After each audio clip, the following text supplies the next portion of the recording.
Naannoo Oromiyaa godina Wallagga Bahaa aanaa Kiiramuu keessaa sababa dhabamuu nageenyaan buqqaasamanii yeroo ammaa maatii isaanii faana aanaa Giddaa Ayyaanaa keessa akka mana namaa jala jiraataa jiran namni dubbataniif sababaa nageenya isaaniif yaaddoo qabaniif akka maqaan isaanii hin caqasamne bilbilaan sagalee Ameerikaa gaafatan dhibeen busaa hubaatii hamaa geessisaa akka jiru dubbatu. Miti lubbuu baay'ee balleessennaan namni amma rakkate amma hospitaala Giddaa dhuftanii agartanii namni diidatti yaalamaa jira.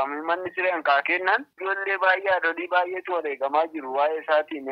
Ammoo bokkaa kana duukaarra diidumadha jiru waan ta'eef bokkaan sitti roobaa bulaa shaaraa amallee akka itti argatan dhabanii facachaa jiru. Busaan fixeennaan kun mukumaan ol guuraa jiru. Hospitaala keessatti du'aa oolti ijoolleen dubartiin ulfaa baay'ee ulfaataadha bakka waan odeeffamuu malu miti. Aanaa Kiiramuu duraan keessaa buqqaasaman keessatti ergi tajaajilli fayyaa kennamu addaan citee waggaa 2 ta'uuf akka jirullee dubbatanii jiru namni kun. Ganda Baagiin, Ganda Haroo, Kiiramuu, Ciree Dooroo, Ashuu Kusaayee, Ganda Waastii kan jedhamu irratti laatamaa ture duraan. Innoo waggaa 2 gahuuf adeem kan dhiifame tureera. Lolitti bu'uutti kaa'ame kennaa hin jiru. Hanqina qorichaati immoodha. Karaa amatu daangeffamaa ta'e. Warri fayyaa hojjetan qorichaati hanqina qaba malee 1-2 fuudhanii hin dhaqatu. Sani amma tokko yaalu dakumattu Waastii Cireen Dooroo immoo silaas mancaa'eera achi masaa biyyuu hin jiru namnu hin jiru. Giddatti hospitaalattuu Teenaa Xaabaasaattuu ni laatama qorichi. Godinuma Wallagga Bahaa aanaa Saasiggaa magaalaa Baloo keessatti dhibeen busaa babal'achuu dubbatu jiraataan magaalichaa kan biroon.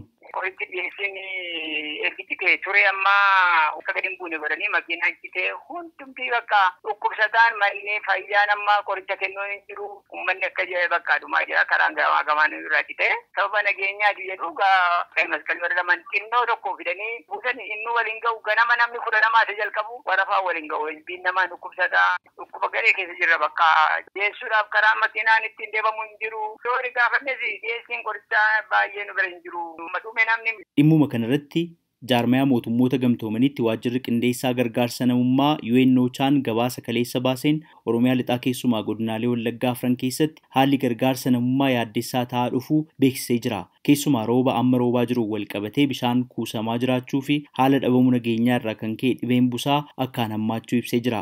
UNOChaan sababa kanaanis godinaalee Wallagga lixaaf bahaa keessatti akkasumas godina Qellem Wallaggaa keessatti namoota 272 ol ta'an irra hubaatiin qaqqabeera jechuun beeksisee jira. Gama biraan godinaalee Wallagga lixaa Wallagga bahaa akkasumas Horroo Guduroo Wallaggaa keessatti buufataaleen fayyaa 45 ol ta'an akkasumas keellaawwan fayyaa 63 ta'an tajaajila kennaa hin jiran jechuun ibsee jira. Waajjirichi lakkoobsa kana aangawoota godinaalee kanneen irraa argachuu kaasuun mirkaneeffachuu akka hin dandeenye ibsa. Sagaleen Ameerikaa illee lakkoobsa kana mirkaneeffachuu hin dandeenye. Dhimma kana irratti itti gaafatamaa waajjira fayyaa godina Wallagga lixaa obbo Salamoon Caalaa gaafatamanii yommuu deebii kennan tamsa'inni dhibee busaa dabaluu isaa hin waakkanne. Rakkoon dhibee busaa kun gara godina keenyaatti baay'ee beekamaadha.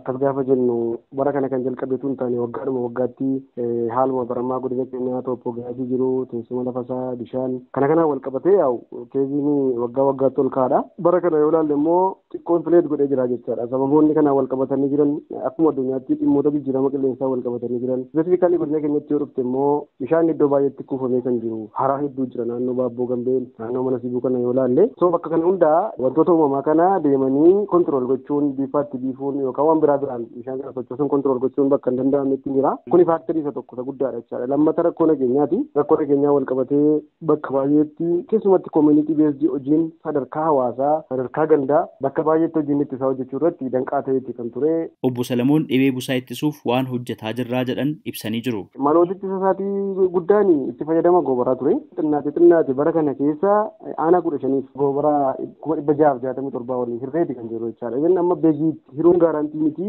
rakkinni guddaan dhimmoota itti fayyadama isaatiiti. Lammata maloota ittisaa keessaa fiifaan bara darbee xinnaate 2014 gaatti gidduu sanatti aanaa arfan tokko keessatti haga ta'e dhiifameeti kan jiru jechaadha. Godina Wallagga lixaa keessatti keellaawwan fayyaa 488 keessaa hammi ta'e manca'anii turanii kan jedhan obbo Salamoon buufataalee fayyaa 69 ta'an keessaa 2 manca'anii turuu dubbatanii jiru. Hospitaalotni 8 godinicha keessatti amma tajaajila kennaa jiraachuu isaanii ibsan obbo Salamoon. Waajjirri qindeessa gargaarsa namummaa UNOChaan qoricha farra busaa fi meeshaalee garaagaraa gara aanolee bakka walitti bu'iinsi jiru qaqqabsiisuun humna godinaalee ol ta'uu kaasuun dhaabbileen deeggarsaas meeshaalee gargaarsaa qaqqabsiisuun sababaa itti hin dandeenyeef walitti bu'iinsaaf daandiin cufamaa waan ta'eef jechuuneera. Dhimma kana irratti aangawoota godinaalee eeramanii fi biiroo eegumsa fayyaa Oromiyaarraa odeeffannoo dabalataa argachuuf tattaaffiin taasifne ammaaf milkoofne. Sagalee Ameerikaaf Naakoor Malkaa Amboorraa.